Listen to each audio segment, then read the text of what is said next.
Alright, I just finished watching episode 2 of season 1 of Loki. I think I'm calling it season 1 because they've already officially greenlit a season 2, and I'm gonna be honest, there is so many possibilities with this show, and it's already been established that it doesn't have to affect the main timeline, that I'm here for it, man, especially if we're not gonna get this iteration of Loki in future MCU films. This does open the door for all sorts of other Lokis to enter the fray here in upcoming movies, and after this episode, I think we have a pretty clear idea of what that could potentially look like. So at this point, I'm going to talk to you as if you've already seen the episode. If you haven't, it's good. Go check out the show. If you have, welcome to the conversation, because I'm about to spoil the fact that the variant that we have now been established to be looking for is a female version of Loki. I know. Let's all get up in arms because they decided to swap genders of the main character because they're SJWs or whatever, but this precedence has already been set in the comic books.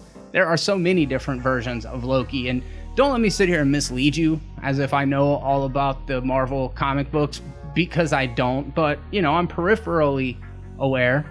I have absorbed some of it through cultural osmosis, so I know that there is a female version of Loki out there, and I really like the reveal this time around. I mean, it's very clearly set up that this Loki is going to be another version of the Loki that we're getting to know in this series.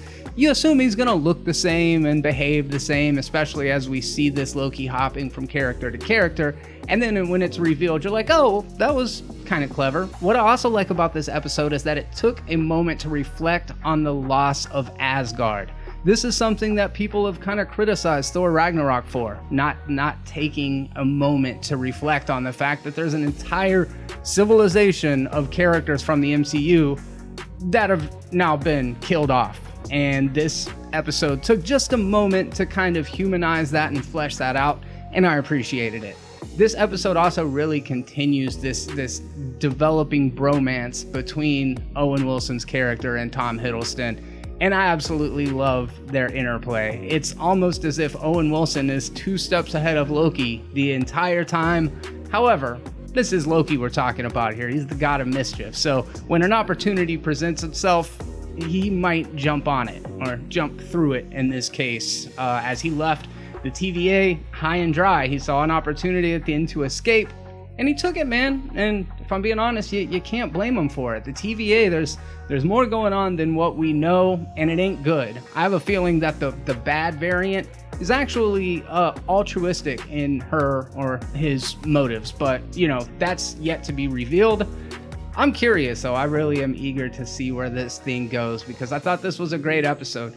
Big fan, really enjoying where this series is taking us. And if you want to get more of my thoughts as well as thoughts from Holden Hardman, then make sure to check down in the description. I will post a link to his and my weekly discussions and recap of the episodes. We also do reactions over there for each episode, so make sure to check that out. Thank you guys so much for stopping by. Check out Let's Go Pensacola every Saturday at 4 p.m. I'm on it every week.